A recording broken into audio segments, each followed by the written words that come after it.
आज हम अपने यूम ऐप के लेक्चर की रिकॉर्डिंग करेंगे, जिसे हम अपने हिंदी साहित्य सागर चैनल पर डालेंगे।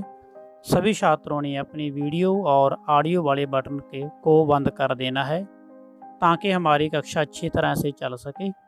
बाद में आप हमारे चैनल हिंदी साहित्य सागर पर इस लेक्चर को सुन सकेंगे। तो चलिए, आज हम करने वाले हैं रीतिकालीन की परिस्थितियाँ। बेटा, आपको पता है कि परिस्थिति का अर्थ क्या होता है? मैंने पहले भी यूट्यूब पर पढ़ाया है। परिस्थिति अर्थात चारों ओर की हालत, चारों ओर की स्थिति, उसे हम बोल देते हैं परिस्थिति। चारों ओर की स्थिति, परिस्थिति। दूसरा है किसी भी काल की साहित्यिक गतिविधियों को जानने के लिए, उसके बारे में पता करने के लिए, कुछ समझने के लिए, उस काल विशेष की राजनीतिक, सामाजिक, धार्मिक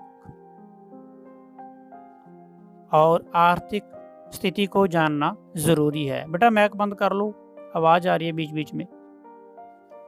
पहली है बेटा राजनीतिक परिस्थिति।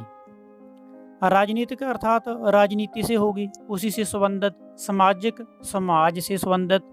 आर्थिक, अर्थ अर्थात पैसे से संबंधित, धन से संबंधित। धार्मिक अर्थात धर्म से संबंधित। साहित्यिक अर्थात साहित्य से संबंधित। तो इस प्रकार इनके नाम हैं, और इसमें भी वही लिखा गया है। जैसे कि पहली स्थिति आ गई राजनीतिक परिस्थिति। इस काल को मुगलों का काल कहा जा सकता है, और कहा भी गया है। इस काल में ही अकबर ने दीन-ए इलाही नाम के एक नया धर्म चलाने की कोशिश भी की। उसके बाद जहांगीर शाहजहां का राज्य हुआ। इनके समय में विलासिता अपनी चरम सीमा तक पहुंच चुकी थी। ऐसी राजनीतिक परिस्थितियों में साहित्य को दिशा देने वाला कोई भी नहीं बच पाया था। राजाओं को प्रसन्न करने के लिए साहित्य रचा करते थे, अर्थात जो कवि लोग थे वे अपने आश्रयदाताओं में रहते थे, राजों के पास रहते थे, तो उन्हीं का ही वह गुणगान करते थे, क्योंकि उन्हीं का ही खाते थे और उन्हीं का ही गुणगान किया करते थे। दूसरी परिस्थिति है सामाजिक। सामाजिक दृष्टि से यह युग तो पतन का युग था। गिरावट आ गई थी इस युग में। राजा और प्रजा विलासता में पूरी तरह से डूब चुकी थी। पुरुषों का पुरुष तो केवल विलासता के लिए ही था, सिर्फ विलासता के लिए। लोगों ने ऐसे डर के कारण ही छोटी आयु में, अल्प आयु में ही अपनी कन्या का, अपनी बेटियों का विवाह, शादी करनी शुरू कर दी थी। इस तरह बाल विवाह की प्रथा भी इसी काल में चली, रीति काल में चली। अगली परिस्थिति है आर्थिक परिस्थिति। आर्थिक दृष्टि से इस युग की दशा शोचनीय थी। जाति और पाति के बंधन कठोर हो गए थे।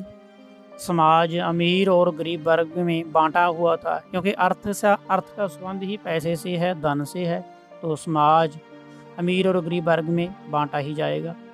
अमीर वर्ग विलासिता का जीवन व्यतीत कर रहा था, क्योंकि उनके पास बहुत सा धन था, संपत्ति थी। लेकिन गरीब लोग भूख से मर रहे थे। वह दिन प्रतिदिन गरीब होते जा रहे थे। इसके अलावा एक तीसरा वर्ग भी पैदा हुआ था। वह वर्ग का नाम था कवियों का वर्ग। वह वर्ग का नाम था कवियों का वर्ग, जो अमीर लोगों का ही जशगान करते रहे। अगली परिस्थिति है धार्मिक परिस्थिति। धार्मिक दृष्टि से यह युग संस्कृति और सभ्यता का पतन का युग था। इस युग में नैतिक बंधन तो ढीले हो चुके थे। नैतिक बंधन होते हैं बेटा करैक्टर, चरित्र लोगों का गिरावट की ओर जा रहा था। धर्म तो किसी को याद तक ही नहीं रहा था। धर्म का अर्थ होता है धारण करना, अच्छे गुणों को धारण करना, धर्म। मंदिरों के पुजारी भी कामुक हो गए थे। मंदिरों में पायल की झंकार और तबले की थाप की ध्वनियाँ आने लगी थी। अगली परिस्थिति है साहित्यिक परिस्थिति। कला और साहित्य की दृष्टि से यह युग बहुत आगे था। कवियों ने राधा और कृष्ण के चरित्रों को कुत्सित होते नीच, अर्थात राधा और श्री कृष्ण जी का संबंध नीच माना, श्रृंगारी माना, हीन माना गया और हीन लिखा भी गया।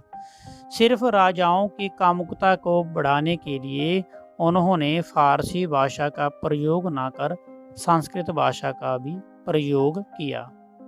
सारांश हम यह कह सकते हैं कि जो रीत काल की परिस्थितियाँ थी उनका अब हम अवलोकन करते हैं, हम उन्हें देखते हैं तो हमें यह लगता है कि यह काल एक तरह का भोग विलास का ही काल रहा। इस युग में नैतिक मूल्यों का ह्रास ही हुआ, नैतिक मूल्य खत्म होते गए, गिरावट की ओर चलते रहे। अंधविश्वासों और बाहरी आडंबरों का बोलबाला रहा। अंधविश्वास बढ़ते रहे, बाहरी आडंबर चलते रहे। राजा और प्रजा दोनों की श्रृंगारकता के प्रति रुचि बढ़ी रही। कवियों ने भी अपने युगानुरूप श्रृंगार परक ही रचनाएं लिखी, श्रृंगार से संबंधित ही रचनाओं का वर्णन किया। बेटा स्थितियों में बस ये 6 पॉइंट ही थे, छोटे छोटे थे। आगे हम एक और कवि के बारे में करेंगे। प्रमुख कवियों का साहित्य का परिचय है, इसमें है भूषण जी। प्रमुख कवि हैं भूषण। इनका जीवन परिचय के बारे में जानेंगे। हिंदी साहित्य में भूषण का स्थान प्रमुख है। उन्होंने विशिष्ट प्रकार का काव्य रचा। विशिष्ट होता है विशेष। इनका जन्म 1670 विक्रमी संवत जहाँ 1613 ईस्वी में उत्तर प्रदेश को हम शॉर्ट में बोल देते हैं यूपी में कानपुर स्थान में हुआ। इनके पिता का नाम रत्नाकर था और वह कुब्ज ब्राह्मण थे। इनके पिता देवी के भक्त थे। वह नित्य प्रतिदिन पाठ करने के लिए मंदिर में जाया करते थे। इनके 4 पुत्र थे, चिंतामणि, भूषण, मतीराम, नीलकंठ। हम यह भी कह सकते हैं कि भूषण जी 4 भाई थे। चिंतामणि थे, भूषण था, मतीराम थे, नीलकंठ थे। भूषण जी ने बहुत से नरेशों के पास अपना जीवन व्यतीत किया। नरेश का अर्थ है बहुत से राजों के पास, बहुत से राजों में अपना जीवन व्यतीत किया, उनके आश्रय में रहे। अंत में 1772 विक्रमी संवत को इनका देहावसान हो गया, अर्थात इनकी मृत्यु हो गई। अगला पॉइंट है बेटा रचनाएं। इनकी प्रमुख रचनाएं इनके नाम से संबंधित ही हैं, जैसे कि शिवराज भूषण, शिवा बावनी, छत्रसाल दशक, अलंकार प्रकाश, शांदो हृदय प्रकाश, भूषण उल्लास, दूषण उल्लास, भूषण हजारा इत्यादि। तो आपने पेपर के हिसाब से 1-2 रचनाएं या 3 रचनाएं याद कर लेनी है। पेपर में पूछा जाता है कि इनकी 2 रचनाओं के नाम लिखें, भूषण जी के जीवन परिचय दें, उनकी रचनाओं के बारे में लिखें। तो 2, 4, 3 या जितना भी हो सकता है आप उतना याद कर लेना है। इनके जीवन में कुछ विशेष तथ्य हैं।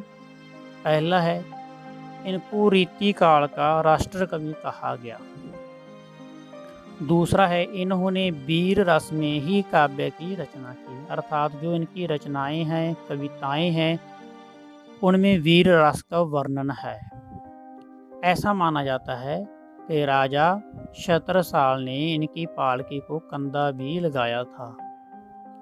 और इनकी काव्य की कुछ विशेषताएं हैं, कुछ पॉइंट्स हैं। पहला है वीर रस की प्रधानता। मूलत भूषण वीर रस के कवि हैं।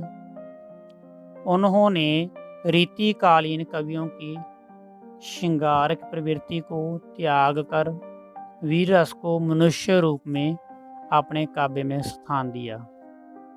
वीर रस भूषण के काव्य का प्राण है, अर्थात उनके काव्य नहीं चल सकता उनके प्राणों के बिना। और प्राण तत्व कौन सा है? वीर रस है, अर्थात उनकी जो रचनाएं हैं, जितनी भी रचनाएं हैं वह वीर से ही सुगंधित हैं, वीर रस से ही सुगंधित हैं। उन्होंने दानवीर, युद्धवीर, दयावीर और धर्मवीर, इन चारों का अपने काव्य में वर्णन किया है। दूसरा है राष्ट्रीय भावना की अभिव्यक्ति, अर्थात राष्ट्रीय भावना को व्यक्त करना, बताना। भूषण के काव्य में सच्चे अर्थों में राष्ट्रीयता का भाव देखने को मिलता है।